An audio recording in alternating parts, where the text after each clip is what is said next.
देखिए, अभी तक कुछ ये जो पाल साहब बता रहे हैं और आप जो हमको बता रहे हैं उसमें बहुत स्पष्ट नहीं होता है। ये 70 करोड़ किनको ऑर्डर दिया और जिन कंपनियों को ऑर्डर दिया उनकी क्षमता है या नहीं है। मैंने आपने जो लक्ष्य रखा है इस दिसंबर के अंत तक सबको हम वैक्सीनेट कर देंगे हिंदुस्तान में, उस लक्ष्य को के लायक जितने वैक्सीन की जरूरत है उतने उत्पादन की क्षमता उन कंपनियों को है या नहीं, यह भी देखने की बात है। अभी तक जो हमारे यहाँ कंपनी है जिसमें स्पुतनिक एक नया जो है आपने जोड़ा है, इस बीच में और कंपनियों से, बाहर की कंपनियों से आप बात कर रहे हैं, लेकिन बाहर की जितनी भी कंपनियां हैं, चाहे वो अमेरिका की हो चाहे इंग्लैंड की हो, उनके पास ऑलरेडी माने काफी बड़े पैमाने पर ऑर्डर जो है बुक है। तो वो समय निकाल करके आपके डिमांड को पूरा करेंगे या अपने देश के डिमांड को पूरा करेंगे, ये कहना कठिन है। ये अच्छी बात है कि साहब साल के अंत तक जो है हम वैक्सीनेट कर देंगे, लेकिन अभी तक जो रिकॉर्ड है वो रिकॉर्ड यही बता रहा है कि आप जो कहते हैं वो हासिल नहीं कर पाते। तो ये भी जो अभी वैक्सीन की उपलब्धता है उसको देखते हुए लग रहा है कि ये ख्याली पुलाव जो है पकाया जा रहा है कि हम दिसंबर के अंत तक जो है सबको वैक्सीनेट कर देंगे। इस पे जो बयान बना रहा है, जैसे कि प्रहलाद जोशी ने आज बयान दे दिया कि हम लोगों ने जनवरी में शुरू की थी तो कांग्रेस ने इसका विरोध किया था। आज कांग्रेस वैक्सीन की बात करती है। मुझे जहां तक जानकारी उन्होंने कहा ये सब बकवास है, ये सब बकवास है। अपनी असफलता को छुपाने के लिए कोई न कोई बहाना चाहिए। अब ये लोग ये कह रहे हैं कि कांग्रेस पार्टी या अपोजिशन के लोगों ने वैक्सीन के पर सवाल उठा दिया। अब वैक्सीन पर सवाल, किस वैक्सीन पर सवाल उठा भाई? ये कोविशील्ड पर सवाल नहीं उठा, कोवैक्सीन पर सवाल उठा। और सवाल क्यों उठा? इसलिए उठा कि माने अंतर्राष्ट्रीय ये नॉर्म है कि आप कोई भी नई दवा बनाते हैं, कोई नया टीका बनाते हैं, तो उसका 3 सतह पर ट्रायल होता है। इसका तीसरा ट्रायल हुआ ही नहीं और सबसे पहले आपने इमरजेंसी में उसके इस्तेमाल की इजाजत दी और बाद में उसको आपने माने जनरल कर दिया। और सबसे दुर्भाग्य की बात यह है कि आज तक तीसरे ट्रायल का नतीजा नहीं आया है। उसका क्या परिणाम निकल रहा है कि WHO ने उसको मान्यता नहीं दिया है। अब उसकी वजह से आप कोवैक्सीन लगा के अगर बाहर जाना चाहिए तो उस देश में आपको एंट्री नहीं मिलेगी। कोविशील्ड पर मिल जाएगी लेकिन कोवैक्सीन पर नहीं मिलेगी। तो इसी को मैंने ये बहाना बना रहे हैं कि साहब उस सवाल उठा दिया गया मैंने वैक्सीन के मैंने क्वालिटी पर और इसके वजह से जो है सारा विलंब हुआ है। असल में दिक्कत यह है कि मैंने प्रधानमंत्री को जिस तरह से पीछे हटना पड़ा, क्या क्या बोल रहे थे जब सुप्रीम कोर्ट ने गर्दन पकड़ा और सुप्रीम कोर्ट ने कहा कि 35,000 करोड़ रुपया जो आपके बजट में आवंटित था वैक्सीन के लिए उसका हिसाब बताइए। और आपने जो फैसला लिया, जो आपकी वैक्सीन नीति है, उस नीति पर आप कैसे पहुंचे ये हमको बताइए। उसका प्रोसेस क्या था? उसके बाद जो है कोशिश इन लोगों ने किया कि हम सुप्रीम कोर्ट को भूली करके दबा दें। तुषार मेहता इनके जो माने सॉलिसिटर जनरल हैं उनका यही टैक्टिस होता है। लेकिन सुप्रीम कोर्ट दबा नहीं और ये जान गए कि हम पकड़ा जाएंगे, इसलिए चुपचाप पीछे जो है हटे। और इसके अलावा पार्टी के अंदर भी जिस ढंग से मैंने इस महामारी से सरकार लड़ने की नीति जो बना रही है उसका जो नतीजा आया है, जनता की नजरों में सरकार गिरी है। मैंने नरेंद्र मोदी जी की लोकप्रियता जो है घटी है, उसकी वजह से उन्होंने अपना कदम पीछे हटाया है। बहुत सी कंपनी जिसमें अमेजॉन है, स्पॉटिफाई है, इन लोग का मीडिया वेबसाइट क्रैश कर गया है। मीडिया वेबसाइट है जो उनका जो वेबसाइट है, इस सब कंपनियों का क्रैश कर गया है। पता नहीं उसके बारे में, टेक्निकल बात है, हमको कोई मैंने जानकारी नहीं है।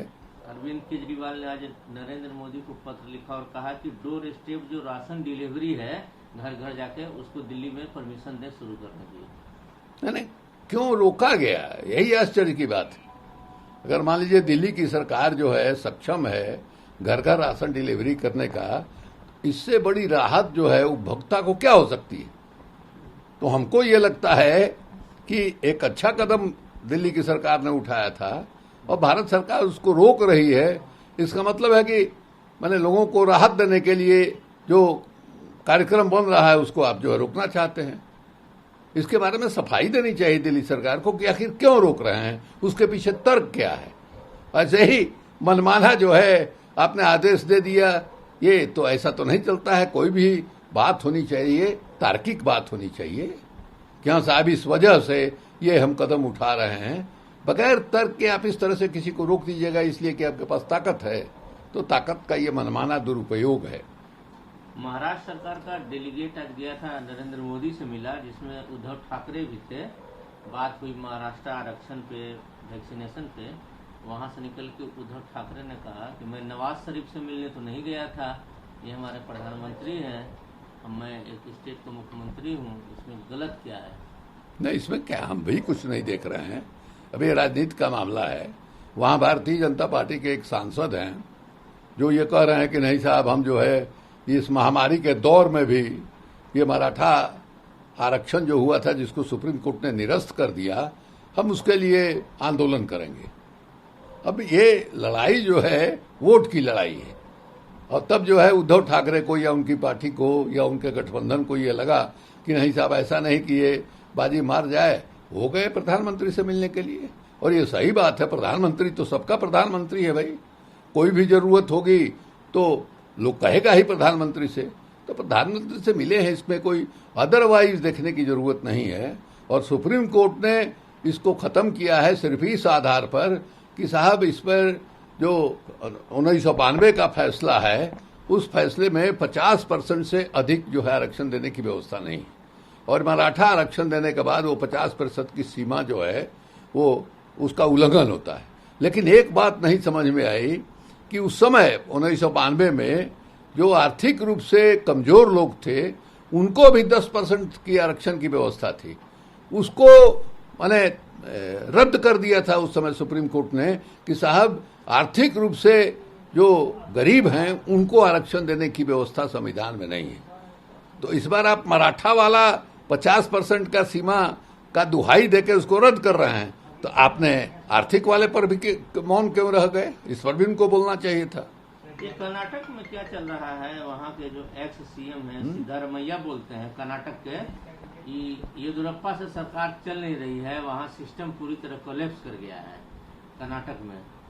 बुरी हालत है ही, वहाँ बुरी हालत है। और इसी बीच में वहाँ मैंने जो रूलिंग पार्टी है भारतीय जनता पार्टी है उसके बीच में खींच खांच शुरू हो गया है। वहाँ भी शुरू हो गया है, उत्तर प्रदेश में भी शुरू हो गया है।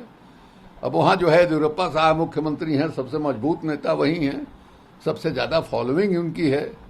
अब उन्होंने कह दिया कि अगर आला कमान कहेगा तो हम रिजाइन कर देंगे, तो उसके बाद जो है सब लोगों के मैंने पैर के नीचे से धरती खिसक गई कि भाई अगर ये आदमी अलग हो जाएगा सरकार से और अभी अगले साल चुनाव लड़ना है, हम कैसे लड़ेंगे।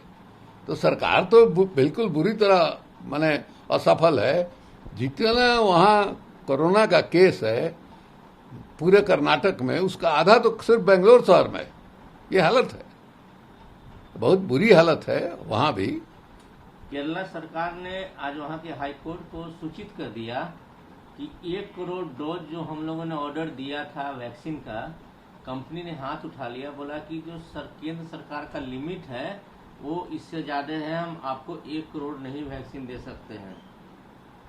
ये तो केरल सरकार ने पहले ही ग्लोबल टेंडर निकाला था, उनके अलावा और लोगों ने भी निकाला था। अब कई कंपनियों ने तो ये कह दिया कि हम स्टेट गवर्नमेंट के साथ सौदा नहीं करेंगे, हम केंद्र सरकार के साथ ही जो है इस मामले में सौदा कर सकते हैं। तो उसी के बाद लोगों ने लिखा कि भाई आप जो है मैंने इसकी व्यवस्था कीजिए, ये हम लोगों से। इसके चलते दूसरा क्या है कि राज्यों के बीच में आपस में कंपटीशन हो जाता है, जो अच्छी बात नहीं है। लेकिन भारत सरकार का जो रुख है उस रुख से राज्यों में नाराजगी।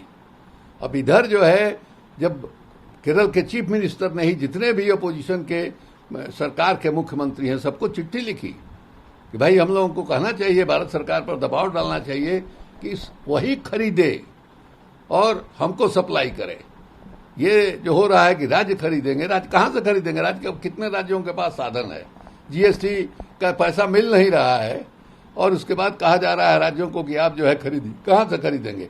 यही बात, इसी बात को सुप्रीम कोर्ट ने पकड़ा और नतीजा है कि उनको बैक ट्रैक करना पड़ा और ये तय करना पड़ा कि नहीं साहब, अब केंद्र सरकार ही खरीदेगी, राज्यों को सप्लाई करेगी। हालांकि 25% प्राइवेट अस्पतालों के लिए किया गया है और उनके बारे में कह दिया गया है कि दाम जो है कंपनी वाले और अस्पताल मिलकर तय करेंगे। ये भी अच्छी बात नहीं है। वहां भी तो देश के नागरिक ही जाएंगे मैंने टीका लगवाने के लिए, और बाकी जगह 150 रुपये है तो वहां 500 रुपये किस आधार पर, किस तर्क पर लीजिएगा? ये समझ में नहीं आता है कि निजी कंपनियों को मुनाफा कमवाने में नरेंद्र मोदी जी और उनकी सरकार को क्या आनंद आता है, ये समझ के बाहर की बात है। आपने अस्पताल की बात की। आगरा में घटना घटी, एक अस्पताल में 22 लोगों की मौत हो गई। मॉक ड्रिल कराता है डॉक्टर वहाँ का। आगरा में जो अस्पताल में घटना घटी है, 22 लोगों की मौत हो गई। ऑक्सीजन का सिलेंडर उसने 5 मिनट के लिए निकाल लिया था। कैसे देखते हैं अस्पताल में इस तरह का जो ड्रामा हो रहा है? नहीं, उसके खिलाफ कार्रवाई करनी चाहिए। तो हत्या है, ये मौत साधारण मौत नहीं है, ये तो हत्या है कि आपने ऑक्सीजन का पूर्ति जो है कैसे बंद कर दिया। वो भी आप अस्पताल के आदमी हैं, डॉक्टर हैं, जानते हैं कि इस तरह के मरीजों को ऑक्सीजन के सहारे ही बचाया जा सकता है, और ये जानकारी आपके पास रहने के बावजूद आपने कैसे कर लिया? ये तो अधिकतम सजा जो है ऐसे लोगों को देना चाहिए। और शुरुआती दौर में जो ऑक्सीजन की किल्लत हुई थी, देश के कई राज्यों में ऑक्सीजन के अभाव में लोग मर गए थे, और अभी तो प्रधानमंत्री जी ने कहा है कि ऑक्सीजन की उपलब्ध कमी अब नहीं है। उसके बाद जो है ऑक्सीजन के अभाव में कैसे लोग मरे, इसकी जांच हो और अस्पताल पर कार्रवाई हो, कठोर कार्रवाई हो कि आगे इस तरह के काम करने का जरूरत जो है किसी को नहीं हो। Shivanand Tiwari ji, national institute of virology ने एक कोरोना का वायरस का नया वेरिएंट का पता किया है। नेशनल इंस्टीट्यूट ऑफ वायरोलॉजी जो पुणे में है, उसने कोरोना के एक नए वेरिएंट का पता किया, नया वायरस का पता लगाया है। ये कितना खतरनाक है? अब कितना खतरनाक है तो वही लोग बताएंगे जिन लोगों ने किया है। कितनी मैंने खतरनाक, लेकिन इसमें कहीं कोई संदेह नहीं है कि हिंदुस्तान में जो नया वेरिएंट निकला, जो पुराना वाला था उसके बाद जो नया वाला आया, इसके बारे में पूरी दुनिया मान रही है कि बहुत तेजी से फैलने वाला है और बहुत ही खतरनाक है। अब इसके साथ सबसे बड़ी दिक्कत यही है कि ये रूप जो है बराबर बदलता रहता है। आप जो बता रहे हैं कि मैंने पूना वाले नेशनल वायरोलॉजिस्ट लोगों ने कहा नया वेरिएंट का पता लगाया है, तो पुराना वाला ही अपना नया रूप जो है बदल दे रहा है। अब सबसे इसमें जो खतरा दिखाई दे रहा है कि मान लीजिए जिस वेरिएंट के लिए वैक्सीन बना है और उस आपको जो वायरस है उसने अपना रूप बदल दिया, और उस रूप में जो वैक्सीन हमने बनाया है उसमें काम नहीं करे अगर, तो ये तो बहुत ही खतरनाक किस्म की स्थिति है और बड़ा संकट का जो है समय है। अब देखना ये पड़ेगा, पूना वाले लोग ही बतावें कि अभी जो हमारे यहाँ वैक्सीन दिया जा रहा है वो वैक्सीन जो है उस पर कारगर होगा कि नहीं, जो नया वेरिएंट इनको मिला है, ये उनको बताना चाहिए। शिवानंद तिवारी जी, राजस्थान में 5 साल की बच्ची इसलिए मर गई कि उसको पीने के लिए पानी नहीं मिला। बड़ी बुरी हालत है। देखिए, राजस्थान में तो ऐसे ही सबसे कम अगर कहीं बारिश होती है तो राजस्थान में ही होती, और राजस्थान में परंपरागत आप देखिएगा कि गांव-गांव में लोग कुंड बना करके रखते हैं, और एक एक बूंद जो है बरसात के पानी का वहां जो है उसको रखने की व्यवस्था है।